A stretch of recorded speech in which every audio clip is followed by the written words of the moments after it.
Affaibli et impotent, après un AVC en 2013, Abdelaziz Bouteflika, à la tête de l'État algérien depuis une vingtaine d'années, entend briguer un 5e mandat malgré les signes de mécontentement dans les 4 coins du pays.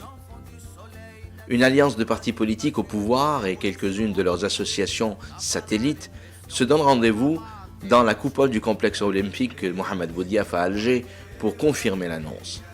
Le président sortant n'est pas là, on brandit son portrait. L'insulte de trop. La grande provocation, l'immense insulte et la grande mascarade du 5e mandat. C'était l'élément déclencheur. C'est ça qui a fait que la population, à un moment donné, comme on dit en anglais, enough is enough, et tout le monde est sorti. Quand il y a eu l'occasion du 22 février, c'est sûr qu'on a sauté, c'est une occasion, c'est le moment ou jamais. Après des rassemblements et des marches dans l'ouest et l'est du pays, une marée humaine envahit les rues de la capitale le 22 février pour dire non au 5e mandat. Des manifestations prévisibles et surprenantes à la fois. Je pense qu'il va être difficile dans le futur de dire qu'il y avait beaucoup de personnes qui s'y attendaient. Ça nous a tous bouleversés et surpris. Pour moi, c'était pas une surprise. C'était une question de temps. On s'attendait. 5-6 années plus tôt, avant le 22 février, on se disait mais ça va éclater un jour. Les protestations en Algérie ont commencé bien avant 2019. Elles ont débuté en janvier 2011, mais c'était contre la flambée des prix de certains produits essentiels comme le sucre, l'huile, fruits, légumes, etc. Mais le 22 février, c'était le jour J où tout le peuple algérien, comme un seul homme, s'est levé pour dire stop à ce qui se passe aujourd'hui en Algérie. Parce que le 22 février, le peuple, il a brisé le mur de la peur. Un mouvement aussi intense, purement politique, je m'y attendais pas du tout. Et c'était une très grande surprise. Mais que ça aille aussi vite, avec un tel degré de conscience politique, ça c'était l'excellente surprise. La révolte a couvé pendant longtemps et la patience du peuple algérien a été poussée à bout. L'effet soupape n'est plus possible. Il nous faisait peur, donc ce qui veut dire que chaque Algérien avait une révolte en lui-même. C'était un moment où tout un chacun a été touché à différents degrés, à sa façon. Que ce soit par la corruption, par le manque de soins, par l'inégalité sociale, par la justice, par la répression, par le simple fait de ne pas avoir de parc. Mais comment venir à bout d'un système installé depuis plus d'un demi-siècle et qui a toujours su se maintenir en place? Il y avait le doute. On ne savait pas comment détrôner le système qui gouverne en Algérie. Le peuple a essayé par plusieurs façons. A essayé par les élections, il y avait la fraude électorale, a essayé par maintes et maintes façons. Il y avait la lettre que soi-disant Bouteflika avait adressée au peuple pour dire laissez-moi au pouvoir en une année. Et je me rappelle avoir lu cette lettre et y appeler ma famille en Algérie en pleurant. J'ai dit c'est pas digne de nous, c'est ridicule, c'est médiocre. On savait, on sentait que c'était une nouvelle révolution. Mais le 22 février, le génie collectif a dit qu'on va aller vers des manifestations pacifiques en grand nombre. 5 ans de semaine, des millions de manifestants qui sortent en toute pacifisme et dans l'unité sans avoir cassé une vitre, quoi.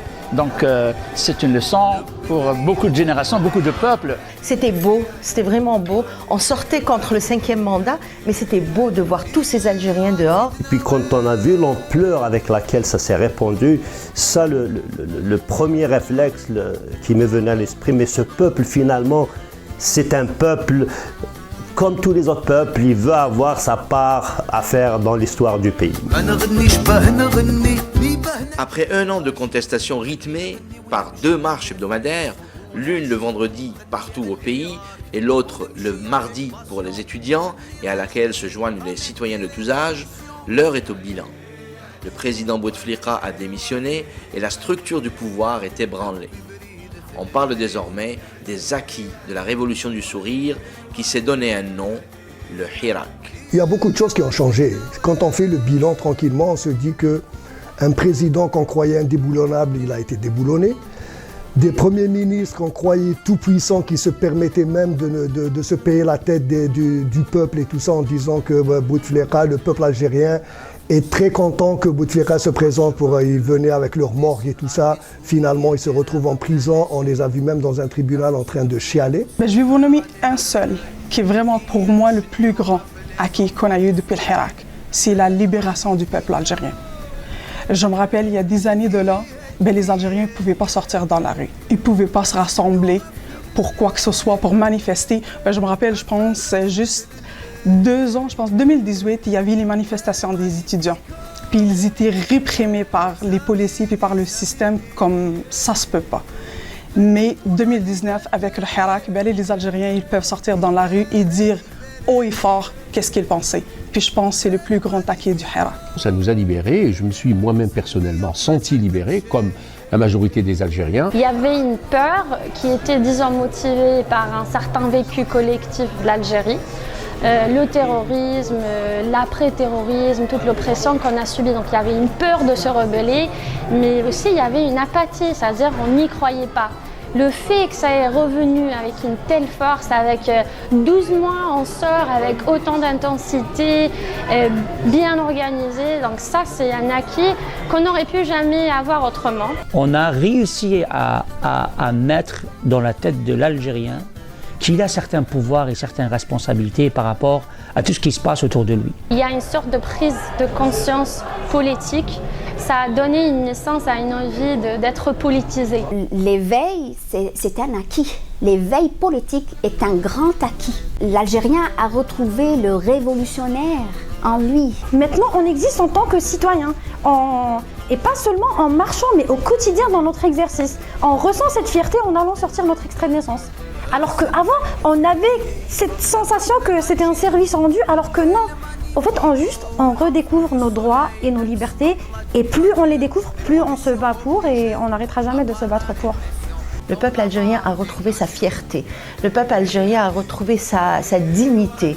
On parle des Algériens maintenant partout. Tu sais, on parlait des Algériens juste à cause de leur drapeau parce que on les retrouvait dans tous les stades du monde avec leur drapeau. Mais maintenant, on parle de la révolution algérienne. Même mes filles, à qui j'ai essayé d'inculquer un petit peu l'Algérie à travers le football, depuis le 22,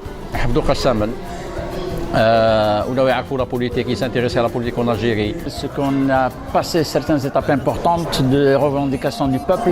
Okay. Aujourd'hui, une année après, le plus grand acquis, c'est l'unité du peuple algérien. Cette unité-là, que le pouvoir avait utilisée depuis 62 jusqu'au 22 février, pour nous diviser, nous l'avions. Donc c'est un tabou qu'on avait cassé. Dieu merci, il n'y a plus de Kabyles, il n'y a plus de Chaoui, il n'y a plus de Sahraoui, il n'y a plus d'Arabes. On est des Algériens et fiers de toute cette diversité-là. Comment expliquer ce mouvement qui ne s'essouffle pas? Qu'est-ce qui nourrit son feu depuis plus de 12 mois? Comment a-t-il pu résister malgré la mainmise du pouvoir sur les médias nationaux? La réponse, il faut la chercher dans la rue. C'est quand même la rue qui a fait partir le président, c'est la rue qui a annulé le 5e mandat. Et les gens se sont rendus compte que oui, un peuple mobilisé, un peuple qui sait où il veut, et s'il le demande pacifiquement, il est capable d'obtenir ses désirs. Même dans les creux de la vague, il n'y a jamais eu de démobilisation. Et la mobilisation est là et c'est une flamme qu'il faut garder allumée. À mon avis, la mobilisation ne devrait pas se poursuivre, la mobilisation devrait s'amplifier. Notre repère, c'est ce qui se passe en Algérie. Donc on veut ne pas oublier que les choses se passent d'abord en Algérie et qu'on est ici pour soutenir ce mouvement-là. C'est justement pour dire à nos frères et sœurs en Algérie que vous n'êtes pas seuls, on est là. Ça prendra combien ça prendra, je serai toujours là. Je vais sortir chaque semaine. Ou une révolution ne va pas se faire en une année, en 6 mois, en 2 ans. Donc ça peut prendre peut-être des années, ça peut prendre des décennies.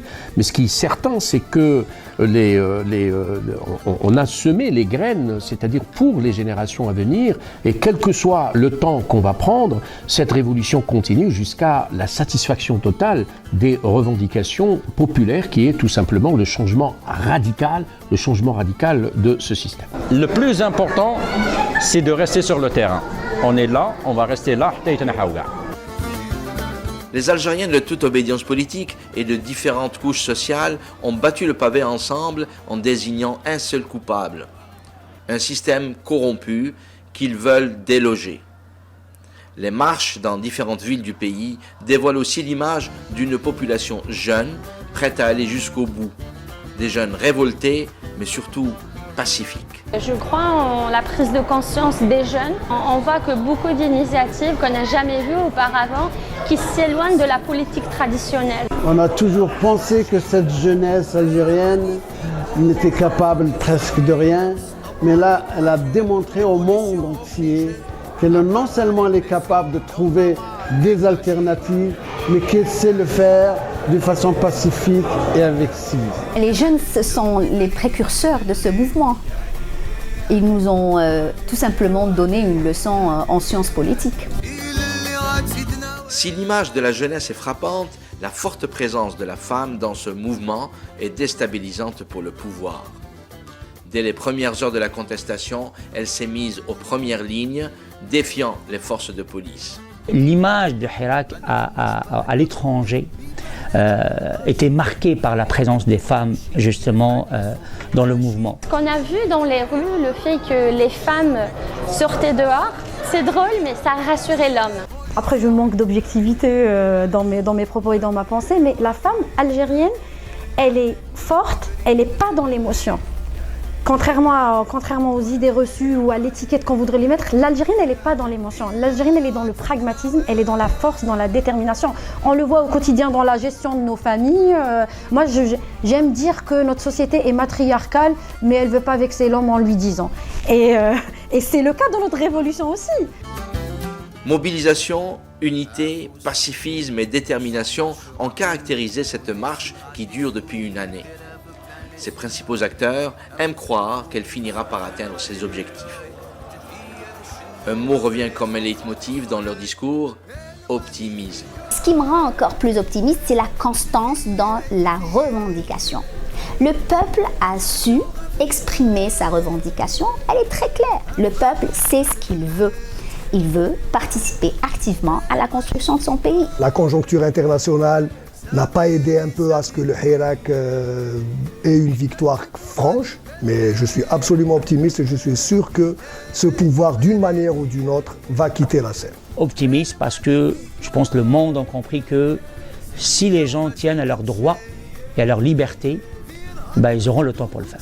C'est une vraie cause, c'est une cause juste, donc certainement la victoire n'est pas loin.